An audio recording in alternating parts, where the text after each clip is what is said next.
Welcome into this edition of the Kansas City Chiefs Report, powered by Chat Sports. Tyler Jones here with you. Thanks for joining us. Coming up on today's show, we got some great news from the NFL for your Kansas City Chiefs. We'll explain what that is and more coming up in just a matter of moments. Before we do, folks, we are just 50 subscribers away from reaching 69,500 on the channel.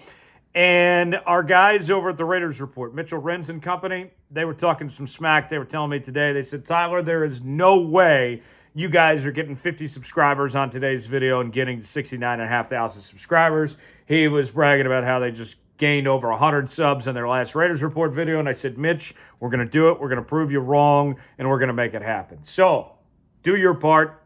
Let's get at least 50 subs off today's video. Keep this channel moving. And have a fantastic offseason right here at the Kansas City Chiefs Report for daily Chiefs news and rumors, live shows, breaking news, Q&A mailbags, and more. Subscribe now for free. You'll be glad you did. All right, so here is the cap situation for the Kansas City Chiefs right now. According to overthecap.com, the Chiefs are under the cap, but not by much. $941,000.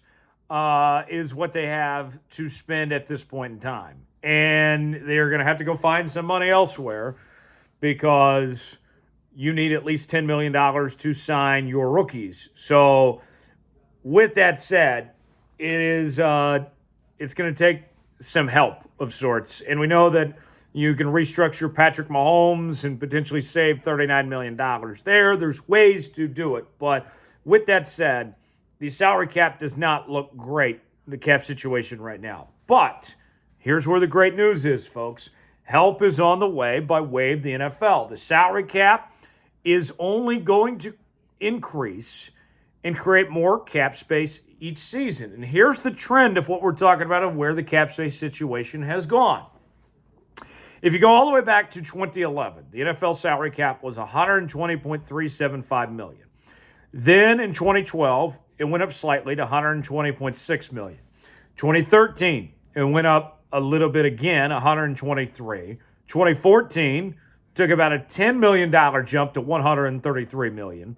Then another $10 million in 2015 to $143.28.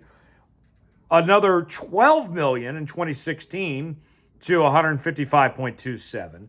Then another $12 million in 2017 to $167 million.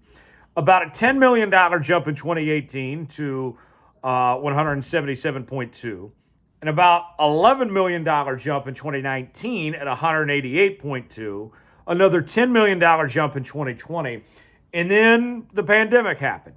And obviously, didn't have fans in the stands, revenue was down across the board, and that's when we saw a significant step back in 2021 as the cap went down to 182.5. But since then, folks, we have seen the cap make astronomical jumps. 2022, it went back to an all-time high, $208.2 million, huge jump. 2023 went up to $224.8 million. And then we started to see these $20 million jumps. All right, 2023, 224.8.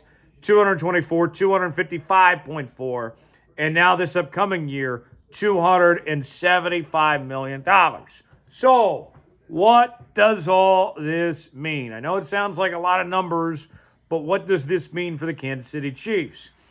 The Chiefs have more cap space available now and in the future to actually spend more money than they have. So when you think about the likes of paying Trey Smith, Nick Bolton, Justin Reid, other guys down the line like McDuffie and Karlaftis and among others here, there is money there. And there's an opportunity to get creative here. In a moment, we're going to explain the massive details you need to hear on this salary cap situation and how the Chiefs can make this money work for them. Stay tuned for that here in a moment. Let's ask you, will the Chiefs actually spend money in free agency? It's our pinned comment today. Weigh in, let us know. Type Y for yes, N for no. Chime in the comment section below. So Brett Coleman, he kind of explained what exactly is going on with this exploding salary cap and gave some very good perspective on this. And then we're going to circle back what this means for the Chiefs here in just a moment. Listen to this. The salary cap is going to explode again. And it's all because of this change in how Nielsen measurement ratings. Starting this year, they are leaning into using data directly from smart TV manufacturers to measure viewing habits in addition to the traditional at-home panel method. This means NFL ratings, in particular from Sunday Ticket on YouTube, are going to be more accurately measured. And that number is going to be way bigger than you think because of just how many Gen Z and millennials consume football and streaming services. More accurate ratings means the league's next broadcasting rights negotiation in 28 and 29 is going to be way more expensive, which ultimately means massive jumps in the salary cap. If I'm a GM, that means next year or maybe even this year, I can sign someone truly outrageously backloaded deals with a ton of funny money that all slams home in 2030 and not even care about the math. All right, so I know that was a lot to take in here, but let's explain what this means here, okay? To put this in layman's terms. This is the type of aggressive approach that Brett Veach and Andy Reid and company can take advantage of to keep this team at the top. Because you look at this situation now, everybody's a little nervous, right? Oh no, is Trey Smith gone? Is Nick Bolton gone? What's this team going to look like in the post-Travis Kelce era, whenever that is? And now, with the way the cap is going, if Brett Veach and Andy Reid are smart about this, and I got to say, to their credit, they've had a good track record of being very forward-thinking. We know that with the Mahomes contract. They can say, you know what? The guys that we're really invested in, let's go ahead and take care of their deals now and backload their contracts and keep this thing going and keep our main parts intact and take advantage of where this cap is going to go for a long time. Honestly, it's what the Eagles do. All right? It's what the Eagles did to get to the Super Bowl this past year, to win the whole thing. And quite frankly, it's a competitive disadvantage to not capitalize and take full advantage of this. Think about what the Eagles did, all right? This is more from Brett Coleman here. He said this. Keep in mind that the NFL agreed to a media rights deal back in 2021, and then Jeffrey Lurie, who has a background in film and television production and knows that the league will be going back to the table in 2029, signed Jalen Hurts to an extension 2 years later. That looks like chess, not checkers, folks. All right? So, with that said, you look at what the Eagles did, and they knew where this cap situation was and had an idea in mind. We can use Jalen's contract to our advantage and build the necessary team around him and take advantage in those points in time. And I know there's going to be a crowd of folks that say, well, how do we just know for sure? How do we know for certain that things are going to go up? Folks, there's a report just out this week that Netflix, they're not just trying to go after an NFL package in this next TV contract. They want one of the Sunday packages. They want to take away the AFC or NFC rights from CBS or Fox. Now, we'll see if they actually do or not.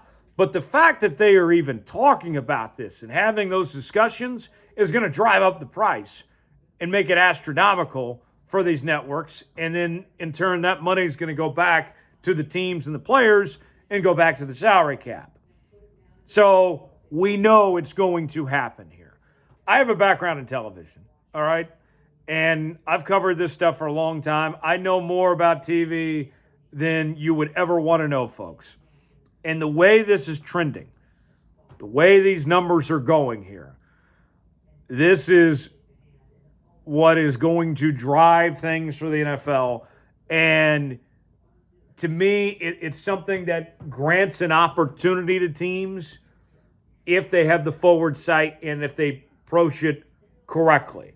Not like the Saints approach. I know the Saints have been backloading contracts, but they have incompetent leadership, and they've made mistake after mistake in their situation. The Chiefs, if they do this right, the sky's the limit of what they could potentially do. What's your confidence level in the Chiefs and their management getting this situation right and navigating this correctly? Scale it for me in the comment section 1 through 10 and let me know. Now, my final thoughts on this. The Cowboys, the Kansas City Chiefs, their situation, I was mentioning the Cowboys there. Like the Cowboys, for example, they're paying Dak and CeeDee and Micah soon is going to get his money. I look at some other teams around the NFL. We mentioned the Eagles situation, paying Jalen and A.J. Brown. Like everybody's got their guys they want to keep. And in the Chiefs situation here, you got Patrick Mahomes, of course, but then you're looking around and you say, man, we got Chris Jones we're paying all this money to. We'll see what Travis's future looks like. But you got some other pieces you want to keep. Trent McDuffie, of course, George Karlaftis, Rashee Rice, just kind of going on down the line, right, and some of those guys. And you got to be creative. You got to be flexible as far as this goes. The Eagles showed how doable it is. And I think realistically, if you're Brett Veach and company, you can say to yourself, we don't care what the cap is going to be in 2029. That's so far off that we can add those void years or do whatever we need to do to give ourselves that flexibility, because that number is going to be through the roof at that point. I think if the Chiefs can take advantage of this great news from the NFL, then all those worries and fears that we have, hey, how can they keep the band together? How can they take care of these needs? They can feel a lot better about themselves if they go about this and capitalize on what the NFL is presenting in front of them. We'll see what they do. For continuing Chiefs coverage, subscribe now to the Kansas City Chiefs Report for the latest happenings on your favorite team all offseason long. I'm Tyler Jones. Thanks for joining us. We'll see you next time.